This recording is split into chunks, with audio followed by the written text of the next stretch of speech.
นดีละบ้านนี่นะไปดูเลยกะบ้านนี้ยกปู่หมกพี่น้องกับน้องไล่แล้วปู่ถึงเราปู่ว่าในนี้แม่นเขาว่าไอ้เตียงมันมาบอกเมื่อวานนี้ดิ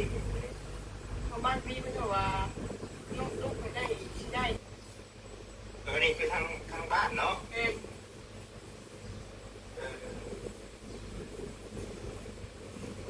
คือว่าทางไอ้เตียงเราก็มาบอกว่าอยู่ตรงกันเนาะแม่นในการจะปู่พายุไปนี่ว่าเป็นบ้านชู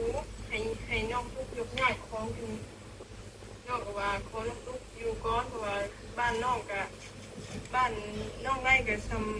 จะมาบ้านนอกเมนใช่ไหมน้องมวยนี่ชีโบผู้เรื่องน้ำปันไหนหรอกพี่น้องครับต้องผู้ใหญ่เนาะเป็นบอกทั้งบ้านเนี่ยนะทั้งปูเนี่ยเป็นบอกมันบอกน้องว่าในนี้เมนบอกว่าเป็นบ้านของน้องแล้วบ้านของน้องได้เนาะและทั้งไอเตียงเพิ่นมาว่าเมื่อวานนี้นะจ๊ะทั้งผู้รักผู้ใหญ่ทั้งบ้านเพิ่นบ่ได้ทำแบบว่าอันนั้นนำบ่บ่ได้เห็นดีนำบ่ทั้งปูกับบ้านบ่ได้เห็นว่าบ้านที่คนต้องตู้ก่อนเพราะมันมายินดีน้ำยินดีน้ำเมน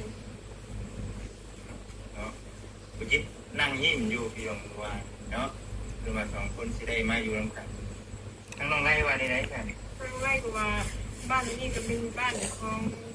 องเราเนี่ยเป็นบ้านผู้ใดน้องตู้กับผู้มีสิทธิ์ว่าเนาะที่ว่าจังไรเด้อพี่น้องเนาะในความเป็นจริงก็คือตามทั้งไอเตียงคุณแล้วว่าอยู่ร่วมกันคือชีมีความสุขเนาะแต่ว่าน้องเพิ่นนี่สิได้พากันไปเฮ็ดไหมทั้งพ่อบ้านทั้งพ่อบ้านบอกไว้ทั้งพ่อบ้านทั้งปู่แม่นบ่บอกไว้ด้วยแต่ว่าทั้งชื่อเจ้าสองคนนี่บ่ได้คิดใจกันบ่แม่นบ่น้องตุ๊กเขาจะได้รู้บ่บ่ได้ที่ไหนเขาด้านหลังพี่ชายไม่ยังไงมาเอาเลยน้องวันที่ใหญ่ของลูกปู่อ่ะก็ต้องง่ายดอกบ้านเป็นบ้านซุ้มน้องซุ้มต้องลูกยังอยู่นี่แหละเราวะเนาะที่ใหญ่ทั้งที่มีไผ่ง่ายเลยอันนี้คือในความเป็นจริงเด้อเนาะทั้งในเถียงแล้วก็มาว่าอยู่ได้ประมาณนี้ผมมีไผ่ต้มใหญ่เนาะอยู่ร่วมกันอยู่ร่วมกันเวลาไปกินปู่ไปอยู่ที่บักบางน้องคนกลางอึดอัดระบาดเลยเจ้าอึดอัดบ่คนกลางอึดอัดแต่ว่าจะอึดอัดเลยกี่วันยังไงเนาะว่าจะออกเนี่ยให้เนาะให้ไปมาลูกไผ่ที่ได้คิดหนักอยู่เนาะไปมาน้องมวยทีเดียวคิดแล้วน้องมวยคนเดียวกับที่บ้านจริงเป็นเก่าอยู่แล้วเอาไปมาเขาสิเป็นคนคิดยอดได้นี่เนาะทางคนใหญ่คือน้องเนาะตัวภาวะน้องของเด้อเนาะแต่ว่าวันนี้นะก็สิน้องทุกก็คือแนะนำได้เนาะคือใจกันทั้งหมดเอาสบายดีและสวัสดีเด้อป้าลุงบัดสุโขสุคนเนาะมื้อนี้มาพบมาพ่อกับสาวทองเดี๋ยวสาวทองสิมาให้พ่อแม่พี่น้องพังนำกันเนาะพ่อแม่พี่น้องเอ้ยคลิปของครอบครัวของน้องไล่หรือว่าน้องตุ๊กน้องติ๊กนั่นแหละเนาะพ่อแม่พี่น้องเป็นกระแสในตอนนี้เนาะก็คือเหตุการณ์ที่มันเกิดขึ้นเนาะว่าสะท้องพ่อได้เบิ่งคลิปตัวนี้สะท้องกับเข้าใจพ่อแม่พี่น้องเอ้ยหลายๆอย่างเนาะว่ามันเป็นจังใดพ่อแม่พี่น้องเอ้ยได้รับชมคลิปของบ่าวจิตพ่อแม่พี่น้องเอ้ยหลังจากที่บ่าวเตียงสิเข้าไปเนาะเพิ่นก็ได้เว้าอีหยังแน่สะท้องก็อยากให้ FC ทุกคนอาจจะยังบ่ได้เบิ่งบางคนอาจจะยังบ่เห็นหรือว่าอาจยังบ่ได้เบิ่งเนาะพ่อแม่พี่น้องเอ้ยหลังจากคลิปนี้ว่าเหตุการณ์ว่าเป็นแผนการของพ่อของแม่ทั้งครอบครัวบ่ไล่ชัดเจนพ่อแม่พี่น้องเอ้ยเหตุจังใดกลับไปเบิ่งไปติดตามไปรับชมกันเบิ่งแนวใดเนาะ ความคิดเห็นของพ่อแม่พี่น้อง FC เป็นจังใดไปเบิ่งไปติดตามน้ำกันพ่อแม่พี่น้องสาวทองสิเปิดให้เบิ่งเนาะบางคน FC ของสาวทองก็อาจจะยังบ่ได้เห็นพ่อแม่พี่น้องเลยเดี๋ยวสาวทองสิเปิดให้พ่อแม่พี่น้องได้เบิ่งน้ำกันเนาะไปรับชมคลิปตัวนี้ว่าเหตุการณ์มันเป็นจังใดพ่อแม่พี่น้องเลย ที่ว่าเดี๋ยวมาตกให้นอนเลย ทางบ้านปะสบายดี สบายดีที่ไหนตรงไหนพวกเที่ยวกันนั่นบ่ ก็เครียดมาคมเลย มันพิษกันบ่เด้อ ก็ในบ้านก็ต้องเป็นของนอกกับดูแลดีนะเป็นในบ้านเป็นของนอกดูแลดีแล้วบ้านนี่เลย ไม่รู้เลย กะบ้านนี้ยกปู่เอาหมกให้น้องกับน้องไล่จะปลูกน้อง กูว่าในนี้ แม่น เขาว่าเตรียมกันมาบอกหมู่บ้านนี่ดิ พังน้ำกันเลยพ่อแม่พี่น้องตอนนี้แหละ ว่าน้องลูกได้เห็นไหม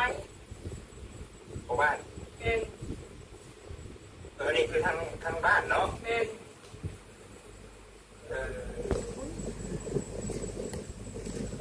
แต่ว่าทางไอ้เตียงเราก็มาบอกว่าอยู่ตรงกันเนาะ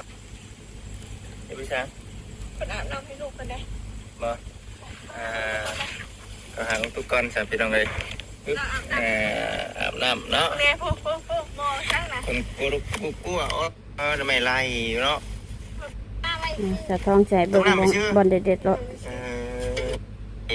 ขึ้นคุณอันนั้นอีกบ่นี่คุณมันจะรออีกบ่นี่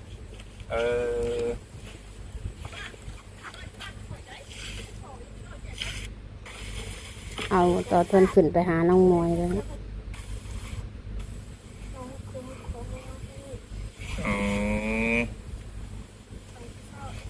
ตอนเจ้าขึ้นไปนอนเมื่อคืนนี่ได้เหรอยืมกันเบอร์3 เบอร์ 4หรอวะก็ว่าน้ำกันอยู่หรอวะ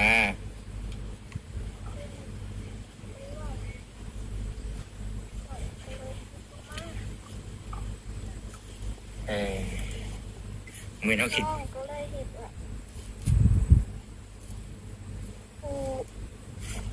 ปูแล้วอ่ะเราจะไปตัดเสาไข่แล้วก็ซื้อเอาลังกะซีประมาณ300,000ก็ยิงได้หรอกแอมได้แล้ว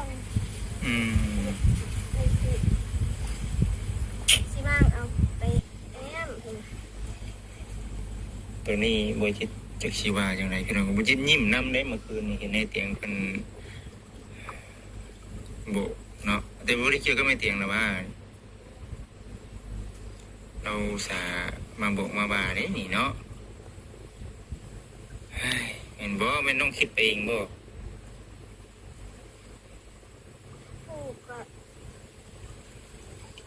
ปูเป็น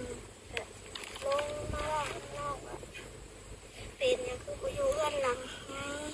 คือเขาเกเกป้า เกรงใจไปช่างคือไอ้เตียงเราบอกเลยดิไอ้เตียงเราบอกว่าให้อยู่น้ำกันเลยดิเป็นบอกเลยไอ้เตียงบอกว่าอยู่น้ำกันก็อยู่น้ำกันแหละไอ้สิพิษกันเนี่ยอยู่น้ำกันมันพิษกันถ้าหากว่านี่คือไอ้เตียงว่าเนี่ยเห็นบ่ผู้คนเบิ่งคนยัง14หลายคนเพิ่นก็ยังปวดหัวน้ำในเมื่อไอ้เตียงเพิ่นบอกว่ามาอยู่น้ำกันนั่นแหละน้องตุ๊กเอ้ยน้อง ไปเบิ่งตอนนี้ดีกว่า มาอัปเดต นี่เบิ่งตอนนี้ละนี่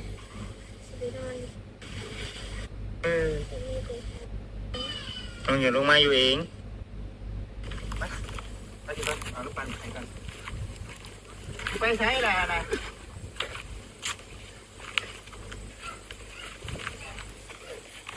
ไปใช้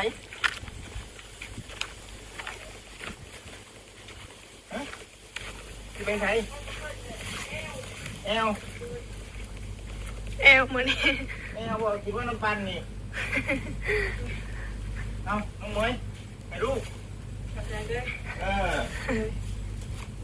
ที่ไหนเห็นไหม ทางบ้านปะ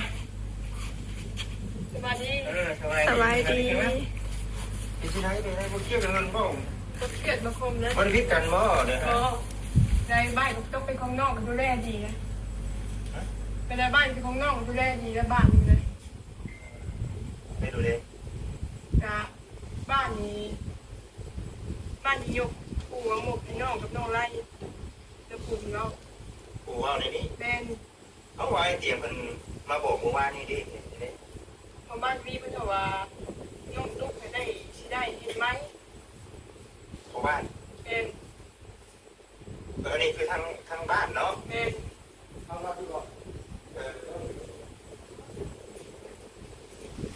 ต่ว่าทางไอ้เตียงเราก็มาบอกว่าอยู่ตรงกันเนาะ แม่นมีการปลูกพายุแบบนี้ว่าเป็นบ้านสูงให้น้องตุ๊กยกย้ายของขึ้นน้องก็ว่าขอน้องตุ๊กอยู่ก่อนเพราะว่าบ้านน้องก็บ้านน้องไร่ก็ซ้ำว่าบ้านน้องแม่นใช่ปะ น้องมวยนี่สิโอ้โหเรื่องนั้นปานไหนครับพี่น้องครับต้องผู้ใหญ่เนาะแม่นบ่ แม่น ทางบ้านเนี่ยแล้วก็ทางปู่เนี่ยแม่นบ่ แม่น มันบอกน้องว่าอย่างนี้ แม่นคือบอกว่าเป็นบ้านของน้องแล้ว บ้านของน้องได้เนาะ แม่น และทางไอ้เตียงเพิ่นมาว่าเมื่อวานนี้ในสาทาง ว่า ผู้รักผู้ใหญ่ทางบ้านเพิ่นบ่ได้ครับแบบว่านั่นนำบ่จ้ะบ่ได้เห็นดีนำบ่จ้ะทางปู่กับบ้านเพิ่นบ่ได้เห็น ว่าบ้านที่ของน้องตุ๊กบอกเพราะมันมายินดีนะ บ่ได้เห็นดีนำ แม่น เนาะบ่จิตนั่งยิ้มอยู่พี่น้องเมื่อวานเนาะคือว่าสองคนสิได้มาอยู่ร่วมกันทางน้องไล่ว่าได้ซั่น ทางไร่ก็ว่าบ้านนี้ก็เป็นบ้านของเราเด้เป็นบ้านผู้ใดน้องตุ๊กกับบุมีสิทธิ์ว่าเนาะ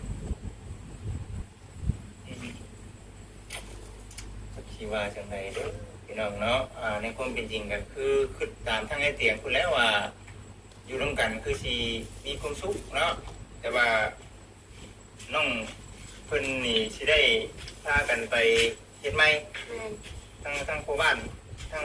ทางพ่อบ้านที่บอกไว้ ทั้งพ่อบ้านทั้งปู่แม่นบ่ แม่นที่บอกไว้ด้วย แต่ว่าทั้งชื่อเจ้าสองคนนี่บ่ได้พิจารณากันบ่ เป็นที่ใจกัน แม่นบ่น้องตุ๊ก เขาไม่ได้ว่าหวาน บ่ได้ที่ไหน เขาด้านหลัง พี่ช่างอะ มายังน่ะ มามากันนะ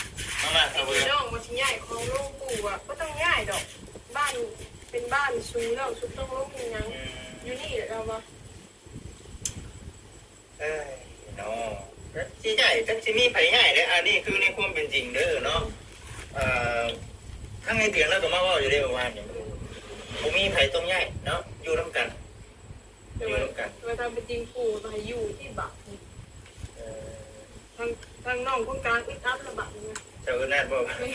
คนกลางอึดอัดแต่บ่ ไม่ ใช่ อึดอัดเลย สิว่าจังไดเนาะ ว่าจะออกเลย ไผเนาะลูกไผไปมาลูกไผสิได้อึดอัดอยู่เนาะไปมาน้องมวยสิแบบผิดแล้วน้องม อยู่ วย คนเดียวครับที่บ้านนี้ก็เป็นคือเก่าอยู่แล้ว เอาไปมาเขาสิเป็นคนผิดยอดได้นี่เนาะ ไม่เห็น ทางคนผู้ใหญ่เชื่อพี่น้องเนาะเกิดผู้ภาวะทางน้องมวยเด้อเนาะแต่ว่าวันนี้นะก็สิน้องทุกข์ก็คือนั่นนำได้เนาะคือน่าใจคือกันให้เบิ่ง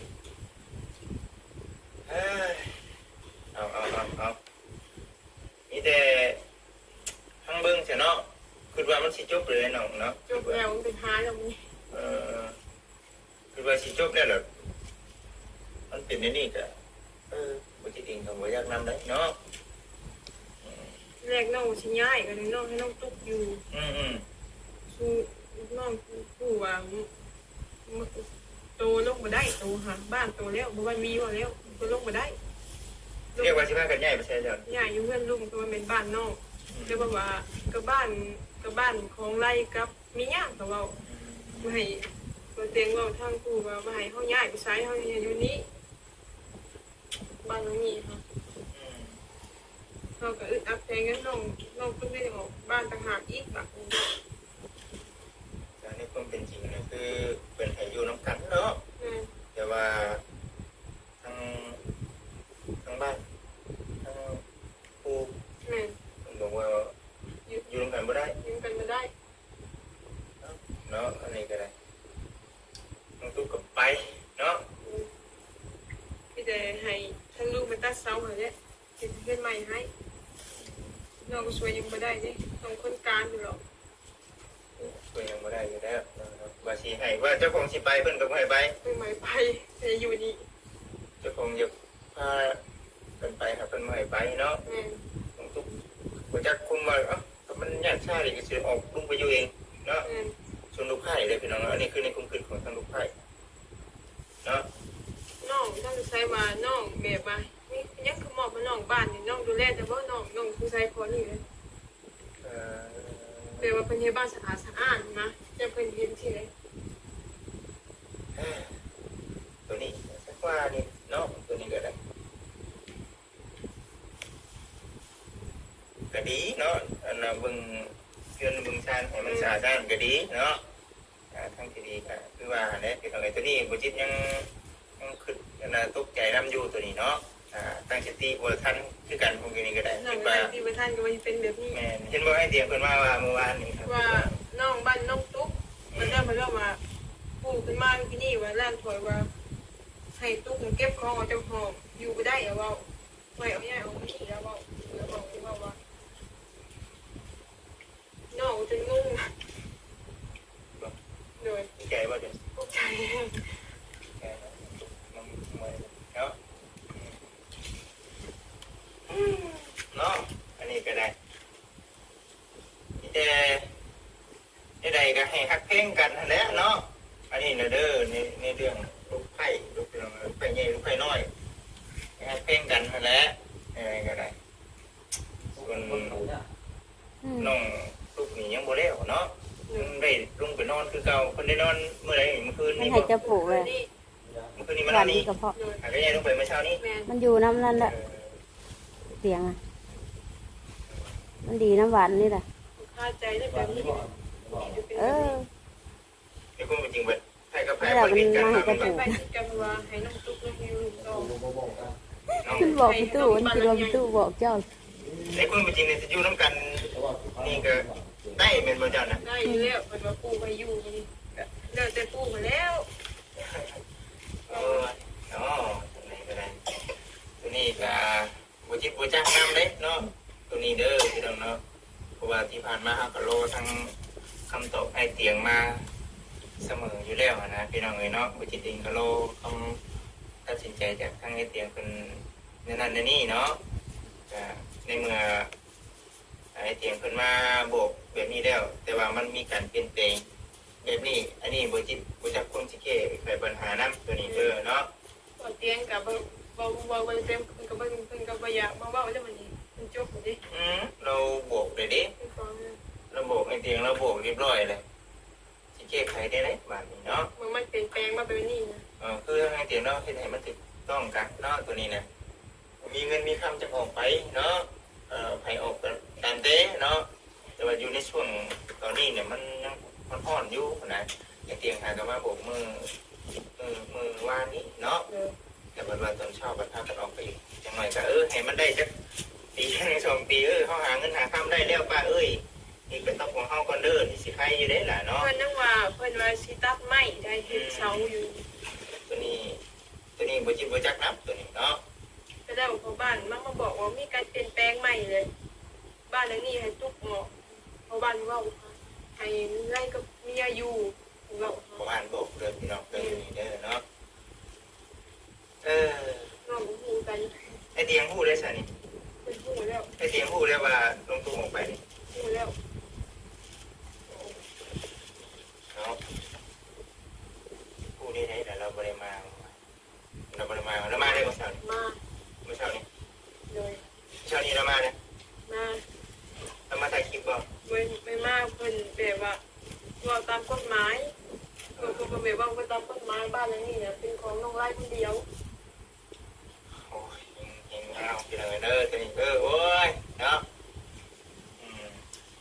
แต่ว่าคือในความเป็นจริงคือทางไอเตียงนะเราก็ว่าไปตามเนาะตามสิ่งที่มันควรจะเป็นที่น้องๆบ่อยากให้ติดเถียงกันนั่นแหละแต่ว่าคือจะว่าคงเป็นเรื่องกฎหมาย ทางกฎหมายทางเจ้าเมืองเป็นจัดการให้ประจักษ์เลยทางปู่เป็นแจ้งเจ้าเมืองเลยดิ ทางเมืองเนาะทางไอเตียงกับบ่จักคุมว่าล่ะป่ะเนาะเป็นนี่นะอันนี้ก็บ่จิตบ่จักนำเนาะมีแต่ว่าเดี๋ยวสิปล่อยคลิปนี้ลงไปคือน้องเนาะบ่จิตว่าในใดแน่แล้วก็สิมีความคิดเห็นในใดเนาะก็คอมเมนต์กันเข้ามาเนาะตัวนี้นะคันเฮาสิบ่ น้องตุ๊กยังนอนอยู่นี่อยู่แบบคือชีบุเมตแบบนี้เราก็บริโนอนเนาะแม่นบ่ แม่น อาการที่ว่ามาเมื่อนี้น้องตุ๊กก็นอนมาเมื่อนี้น้องตุ๊กก็นอนก็เป็นใจพอแล้วพี่น้องเอ๋ยเนาะเพราะว่าเรื่องตัวจริงเราบัดบ่ได้นอนบัดนี้นะ แม่น เพราะว่าทางกฎหมายเป็นแห่งตุ๊กออก แม่น เนาะอันนี้กันว่าจังใดนำเด้อจ้าน้องหมด สวัสดีค่ะ หนูชื่อแพมนะคะ ก็มีแต่ลูกตุ๊กแหละอยากออกก็ออก มันถักออกแล้วเนาะในเมื่อพระผู้ใหญ่เป็นบอกในนี่แหละทางไผ่เขาเป็นจะคนตัดสินใจเนาะในเมื่อทางปู่ทางบ้านนี่ส่วนบจิตก็ชีบอกว่าอย่างไรนะบจิตรอทางคำตอบจากทางไอเตียเลิกน้องเนาะที่ผ่านมาเนาะผ่านมาแต่ว่าในเมื่อเห็นไอเตียแล้วมาโบกแนวนี้เนี่ยก็ดีใจนำแต่ว่าพอมันมาเห็นเมื่อนี่แหละมันบ่ได้คือไอเตียงบอกเมื่อวานนี้ก็เลยตกใจนำคือกันนะ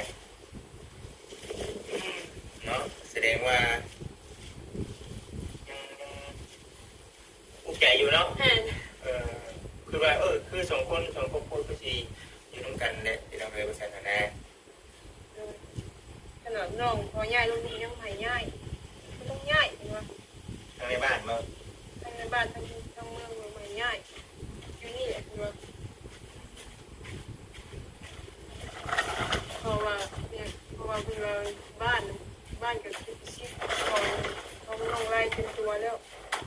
นี่คือในเรื่องทางกฎหมาย แม่ ที่เราเคยเนาะเอาขุดไปทางไหนล่ะไม่พุ่งขุดทางนั้นก็ได้คลิปจะนั่งเนาะไปสั่นมีแต่ว่าคลิปนี้เกิดทางไหนยังให้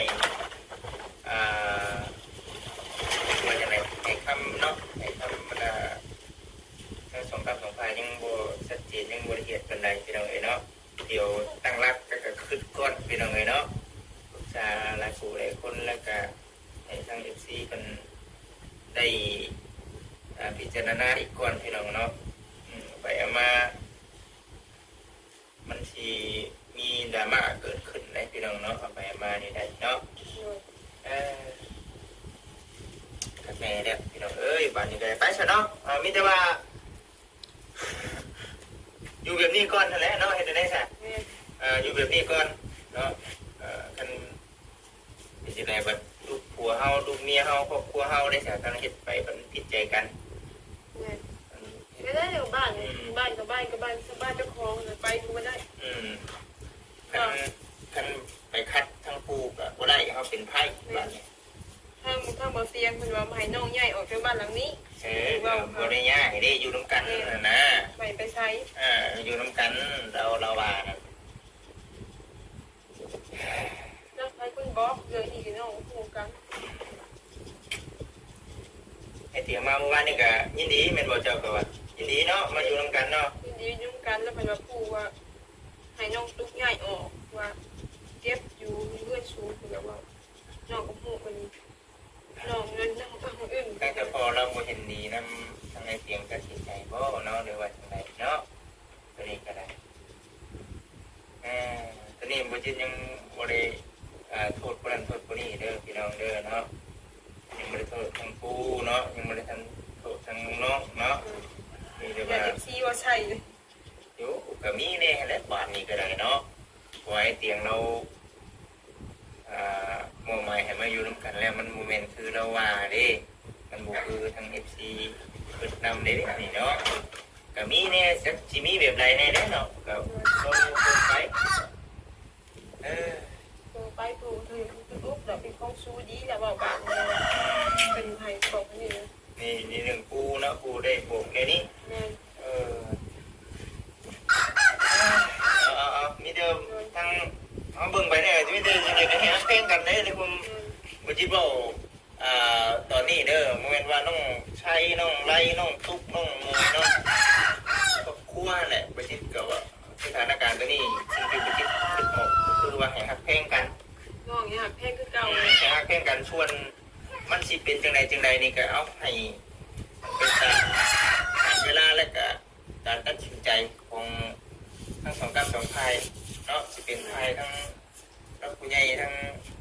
ซีเนาะเป็นทั้งบ้านกับนี่มันก็จังว่ากันอีกเทื่อเด้อพี่น้องเด้อตัวนี้ก็บ่ยิงรอทำคิดกันอีกก่อนทางครอบครัวใหญ่ก็ออกก่อนมันดูเป็นเป๊ะนี่ก็ใจดำใจเลยเอ้าเปิดกล้องมันก็ยังว่าอยู่นี่ว่าเป็นอยู่พวกกินเองนั่นเนี่ยสต๊อกนั่นพี่น้องโดยว่าไปนอนคือเก่า คือว่าที่ให้ตัดไม้คืนตั้งเสาให้ย่องนี่คืน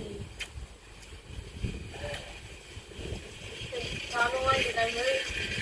ไปยังน้องมีบ้านคืนก่อนอย่าต้องเจริญมวยเอ้ยทางคู่ก่อน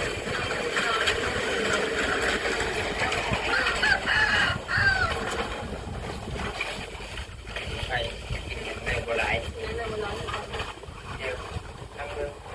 สมมติว่าเจ้าออกได้ใช่สมมติว่าคือเพื่อนให้เจ้าออกไปกับออกไปก็ต้องใหม่ได้เจ้าจะออกบัวเลย ออกเลย ออกบัวเลยอันนี้คือสมุดในชื่อเนาะเขาที่ไม่ได้มาไหนเนาะคือว่าปู่มันจบแล้วนะว่าโอ้ยหาแล้วนะว่า